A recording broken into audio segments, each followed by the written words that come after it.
So let's go to the second melody. Since this one was treble clef, major key, compound meter, you know that the flip side of the coin there is that this next one is going to be in bass clef, probably a minor key, and in simple time. Let's take a peek. Okay, so take a look at this one. We have 4 measures, bass clef, 3 flats, and common time. With the 3 flats, you're thinking either E flat major or its relative minor, which is C minor. If we were in C minor, we should see a raised leading tone, which is going to be a B natural. I see 2 naturals in this one. I see an E natural and a B natural. Now, the starting note is C and the final note is C. So I also know that this is a second melody and has to be in a minor key. So this one is in C minor. Now, I will say this, and this is where I think the people on the AP thing are a little incorrect. I stole this right off of their little live stream thing that they did just, I think, last week. That E natural should not be on this exam for 2020 because that E natural signifies a secondary chord. The B natural is raised leading tone and very much natural in C minor. The E natural is not. Now, for the sake of this excerpt, we're just going to leave it in there. But they have already made the statement that they will not be dealing or giving music that includes secondary harmonies or notes, and that E natural will definitely, it would be probably a secondary dominant or a secondary leading tone into the F. So again, we'll leave it in there for now. Here's the thing, what if you're a clarinet player? And the treble clef thing was absolutely cool, but now I'm still a clarinet player and I'm in bass clef. What am I going to do? This is what I think I would do if I was a clarinet player who did not have a piano at home and, you know, was probably not super, great at reading bass clef. I would use the scale degrees. The scale degrees for bass clef will translate into treble clef. So what I would do is take a piece of paper and write the easiest minor scale that you can think of. A minor, right? A, B, C, D, E, F, G, A. That's the natural minor. And I added a little G sharp there for the raised leading tone. The scale degrees, 1, 2, 3, 4, 5, 6, 7, 1. Then what I'm going to do is I would take the rhythms and kind of scratch them into a piece of paper. So I would do just basic rhythms. It would look like this. So all I've done is I've just taken the rhythms and I have drawn them in with straight bar lines down. Now I would take the scale degrees that are on the excerpt, I would write those in underneath the rhythms. Looks kind of like this. So I have the scale degrees written underneath.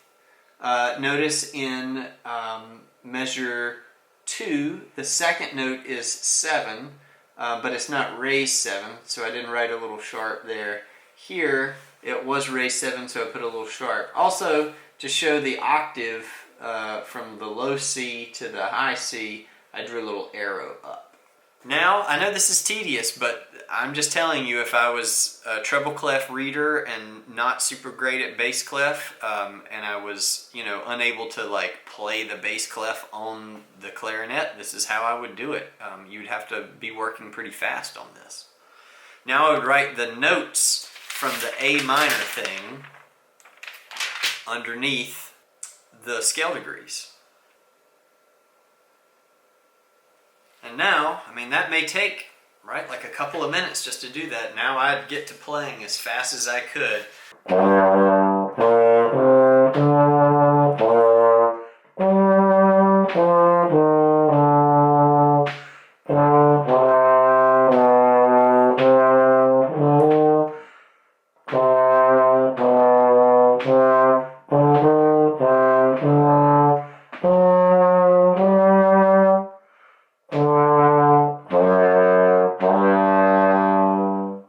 This one's a little tougher. I have to make sure that I can sing da. Luckily that fits into my, I can sing that low. Da, 1, 2, 3, 1, 3, 4, 5, 3, 1, 7, 6, 5, 5. Maybe you sing a little, and then if you miss a note, you play it 5, and let's say I can't hear that scale degree 4. 4, 3, 4, 5, 6, 4, 5.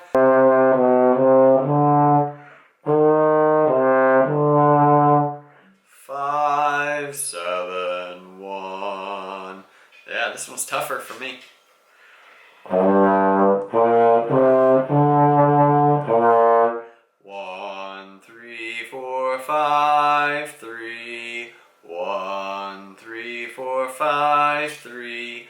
1, 7, 6, 5, 5, 4, 3, 4.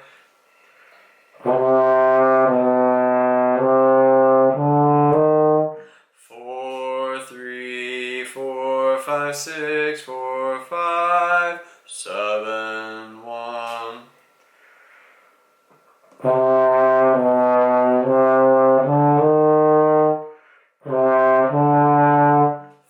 5. I'm missing that. 4, 5, 7, 1. So I want to work those last couple of bars. Maybe a helpful hint, and I'm just now recognizing this, is maybe you don't write the easiest minor key to think about, but you write the best minor key for your range. This one happened to fit my range, kind of. It's a little low, but it works. I would hate that if you spend all that time writing it out and then, come to find out that A minor doesn't work for your vocal range.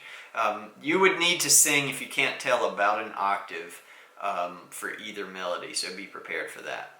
Da da da da da da da da da dee da dee da. Okay, here we go. 2, take it easy, and 1, 3, 4, 5, 3, 1, 7, 6, 5, 5, 4, 3, 4, 5, 6, 4, 5, 7, 1.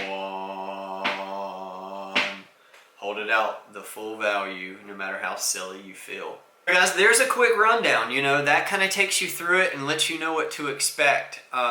You could, if you had a little piano, you could play through that. If you had like a piano app on your phone, you could play through that. But just be careful. Yes, this is an open book exam, and you're getting to use way more resources than you ever would on a typical year's exam. But again, more does not equal better, especially when you're timed 15 minutes to do 2 sight singing melodies. I would create a plan. Even if the plan that I gave you today is not the plan that you use, create a plan. Look at those examples that we just went over a moment ago and go, okay, well, I see what McCaskill did, but that works for me, but maybe not all that works for me. I think that I could do it better this way. Fine, that's great. But the key thing is to have a plan, be ready to initiate that plan when the time starts. Okay, I still stick by my previous video of being comfortable singing and doing so by singing every day. Because yes, I'm comfortable at baritone, and you might be comfortable at guitar or trumpet or whatever instrument you have at your house. But at the end of that practice time, you're going to have to put that instrument down and hit record and just sing into your computer or your phone or whatever it is you're using. And no amount of practice on the guitar or trumpet or marimba or whatever is going to make you feel more comfortable about your own singing. So, good luck, happy practicing, keep singing. Take care, guys, bye-bye.